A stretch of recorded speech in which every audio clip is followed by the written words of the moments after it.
फर्श पर गिरे नेपाल के पूर्व पीएम केपी ओली। भारत को गाली देकर नेपाल में नेता बने थे केपी ओली, लेकिन केपी ओली की राजनीति मरणासन्न पर पहुंची। नेपाली राष्ट्रपति चुनाव में केपी ओली का उम्मीदवार हारा। राष्ट्रपति चुनाव में नेपाली कांग्रेस के वरिष्ठ नेता की जीत। प्रचंड और 8 पार्टियों का समर्थन हासिल था रामचंद्र पौड्याल को। केपी ओली के उम्मीदवार सुभाष नेमवांग को हार का मुंह देखना पड़ा।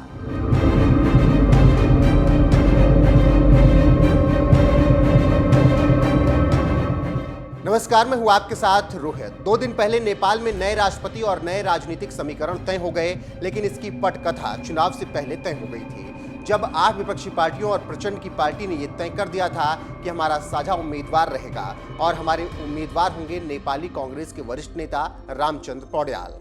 लेकिन अपनी तुनक मिजाजी के लिए प्रसिद्ध केपी ओली ने रामचंद्र पौड्याल को नेता मानने से साफ इनकार कर दिया। फिर क्या था, हंगामा हो गया और राष्ट्रपति की लड़ाई एक तरह 8 पार्टियों के उम्मीदवार तो दूसरी तरफ सिंगल पार्टी केपी ओली के उम्मीदवार के बीच हो गया।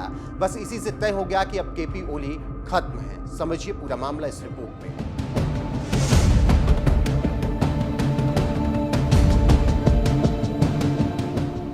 दरअसल नेपाल में पिछले कुछ चुनाव से राजनीतिक घटनाक्रम काफी तेजी से बदल रहे हैं। लोकतांत्रिक व्यवस्था पर गंभीर सवाल खड़े हो रहे हैं। वहीं कूटनीतिक दृष्टि से भारत के पक्ष में जाते दिखाई दे रहे हैं और जानी दुश्मन चीन की चाल कुंद पड़ रही है, क्योंकि नेपाल में राष्ट्रपति चुनाव में नेपाली कांग्रेस के वरिष्ठ नेता रामचंद्र पौड्याल को भारी मतों से जीत हासिल हुई है।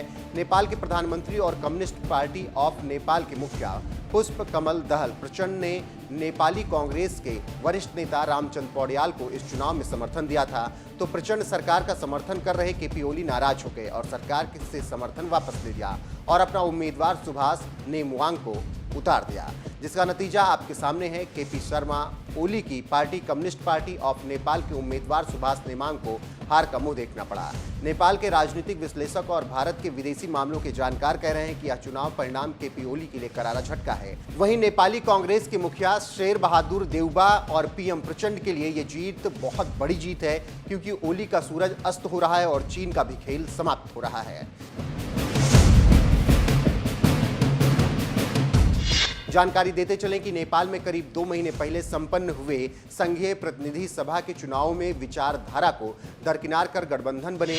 अगर इसे भारत के राजनीतिक पुरोधा लालू यादव के शब्दों में कहें तो बिना ब्याहे कनपटी सेनुर जैसी कहानी है, क्योंकि नेपाल के आम चुनाव में ऐसे ही गठबंधन बने थे। शेर बहादुर देउबा की नेपाली कांग्रेस और प्रचंड की सीपीएन माओवादी सेंटर गठबंधन के साथ चुनाव लड़ा था। इस गठबंधन के खिलाफ केपी शर्मा ओली की party communist party of Nepal के नेतृत्व में राष्ट्रीय प्रजातंत्र पार्टी, राष्ट्रीय स्वतंत्र पार्टी ने चुनाव लड़ा था और जब रिजल्ट आया तो देउबा की नेपाली कांग्रेस 89 सीटें जीतकर सबसे बड़े दल के रूप में उभरी, जबकि प्रचंड की सीपीएन माओवादी सेंटर मात्र 32 सीटों पर विजयी रही। इसके साथ ही साथ ओली की सीपीएन यूएमएल 78 सीटें जीती। इस तरह से नेपाली जनता ने किसी को बहुमत नहीं दिया और बाद में प्रचंड और केपी ओली एक हो गए और सरकार बना ली। लेकिन राष्ट्रपति के चुनाव में प्रचंड से ओली ने रास्ता अलग कर लिया और सरकार अल्पमत में आ गई। फिर क्या था, प्रचंड ने सरकार को बचाने के लिए कांग्रेस से हाथ मिला लिया और नेपाली कांग्रेस के उम्मीदवार रामचंद्र पौड्याल को समर्थन कर दिया, जिसका नतीजा ये हुआ कि केपी ओली की सारी राजनीति धरी की धरी रह गई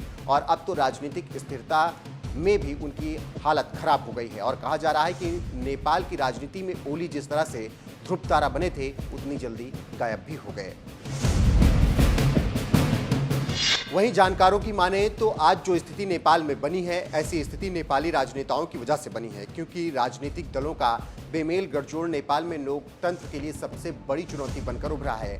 साल 2008 में अपनी 239 साल की राजशाही को खत्म कर गणतंत्र बना, तब से वो 11 सरकारें बना चुकी है, जबकि विगत 15 सालों में लगभग 1 दर्जन प्रधानमंत्री चुने जा चुके हैं। नेपाली कांग्रेस से एक बार बीपी कोइराला, एक बार सुशील कोइराला और 2 बार शेर बहादुर देउबा प्रधानमंत्री रहे।